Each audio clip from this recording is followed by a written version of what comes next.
వేరే వాళ్ళకి క్లిక్ చేయడానికి కూడా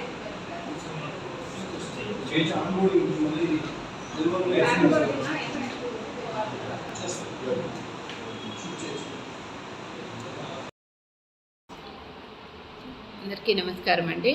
నేను గూడూరు డివిజన్కి డెవలప్మెంట్ ఆఫీసర్గా డివిజనల్ డెవలప్మెంట్ ఆఫీసర్గా వర్క్ చేస్తున్నాను. మన డివిజన్లో ఉన్నటువంటి అన్ని సచివాలయాల్లో కూడాను ఏపీ సేవా సర్వీసెస్ కింద ప్రజలకు అందిస్తున్నటువంటి సర్వీసులు, అలాగే సచివాలయాల ద్వారా ప్రభుత్వం ఇస్తున్నటువంటి సర్వీసులన్నింటినీ కూడా మానిటర్ చేస్తూ మనము ప్రభుత్వం ఇస్తున్నటువంటి సర్వీసులకు సంబంధించినటువంటి విషయాల్లో, ముఖ్యంగా ఆధార్ సర్వీసులకు సంబంధించినటువంటి విషయాలు ఇప్పుడు ఎక్కువగా గ్రీవెన్సెల్లో రిపోర్ట్ అవుతున్నాయి. కాబట్టి మనకి ప్రస్తుతం మన డివిజన్లో 30 కిట్లు పనిచేస్తున్నాయి. 30 కిట్లో కొన్ని వర్కింగ్ కండిషన్స్లో లేకపోవడం ఇలా ఉన్నాయి. కాబట్టి వీటికి సంబంధించి స్టేటస్ అనేది ఒకసారి వెరిఫై చేసి ఆధార్ కిట్లు వర్కింగ్ కండిషన్లో ఏ విధమైనటువంటి సమస్య ఉంది అనే దాన్ని ఇన్స్పెక్షన్ చేయడానికి ఈరోజు వెంకటగిరి మండలానికి రావడం జరిగింది. ఇక్కడ ఉన్నటువంటి ఆధార్ కిట్లలో అందరూ కూడాను వాళ్ళు ఎందుకు పనిచేయట్లేదు అన్నటువంటి రిపోర్ట్ కూడా ఇవ్వడం జరిగింది. అలాగే సచివాలయాల్లో కూడా ఎప్పటికప్పుడు బయోమెట్రిక్ అటెండెన్స్ మరియు వాళ్ళు అందిస్తున్నటువంటి సర్వీసులను కూడాను రిజిస్టర్లను తనిఖీ చేయడం జరిగిందని చెప్పేసి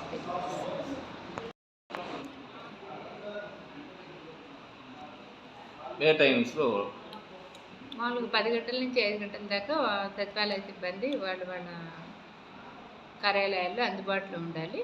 అయితే ఫీల్డ్ స్టాఫ్కి సంబంధించి వాళ్ళు మూమెంట్ రిజిస్టర్లో వాళ్ళు ఎంటర్ చేసి ఫీల్డ్కి వెళ్ళి మళ్ళీ ఫీల్డ్ నుంచి తిరిగి వచ్చాక దానికి సంబంధించినటువంటి నమోదు రిజిస్టర్లో ఎంటర్ చేయడం జరుగుతుంది. అయితే ఫీల్డ్ స్టాఫ్ మాత్రం ఎప్పుడు మూమెంట్ రిజిస్టర్ని మెయింటైన్ చేస్తూ ఉండాలని చెప్పేసి అందరికీ కూడా ఆదేశాలు ఇవ్వడం జరిగింది.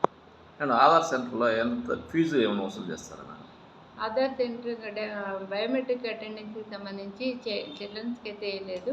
మామూలుగా కంపల్సరీ బయోమెట్రిక్ అటెండెన్స్కి సంబంధించి కొంత 50 రూపీస్ చేస్తున్నాము, నేమ్ చేంజెస్ అట్లాంటి వాటికి.